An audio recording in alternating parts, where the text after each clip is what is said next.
Political जो thought होता है वो डॉगमा नहीं होता।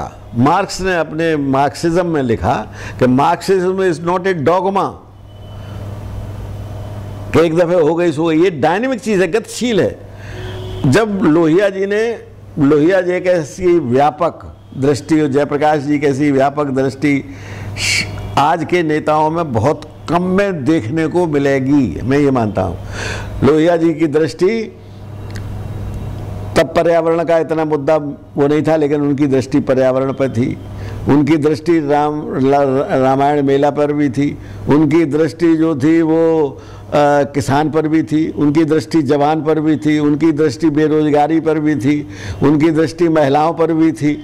उनकी दृष्टि भाषाओं पर भी थी। उन्होंने जो 7 गैर बराबरियों की बात जो लोहिया जी ने कही, वो अपने आप में एक अद्भुत डॉक्यूमेंट है कि औरत मर्द की गैर बराबरी, किसान गांव और शहर की गैर बराबरी, भाषा की गैर बराबरी, जात की गैर बराबरी, गोरे काले की गैर बराबरी, ये सारी गैर बराबरियाँ जब तक दूर नहीं होंगी तब तक डेमोक्रेसी, स्वस्थ डेमोक्रेसी की तो बात की जा सकती है और न किसी देश को बनाया जा सकता है। ये बात जो उन्होंने की, ये अपने ज़माने की सबसे बड़ा डॉक्यूमेंट है।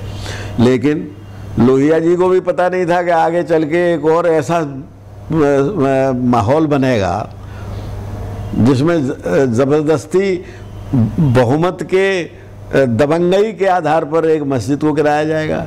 न तब लोहिया जी को ये पता था कि आगे चलकर वैश्वीकरण और बाजारवाद और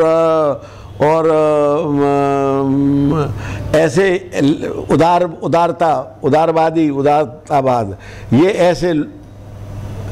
ऐसे सिद्धांतों को सरकारें, हमारी सरकारें, देश की सरकारें स्वीकार करेंगी, जो बिल्कुल समाजवाद के विपरीत स्थिति है। एक उदारवाद और बाजारवाद का मतलब आप समझते हैं कि एक जैसे सर्वाइवल ऑफ द फिटेस्ट का जो जंगल में होता है राज्य, वो होता है कि भाई जो जितना पैसा कमा सके वो कमा ले, चाहे दूसरे लोग भूखों मर जाएं।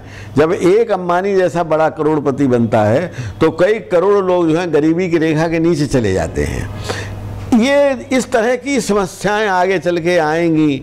बेरोजगारी का ये हाल होगा, पर्यावरण का ये हाल होगा।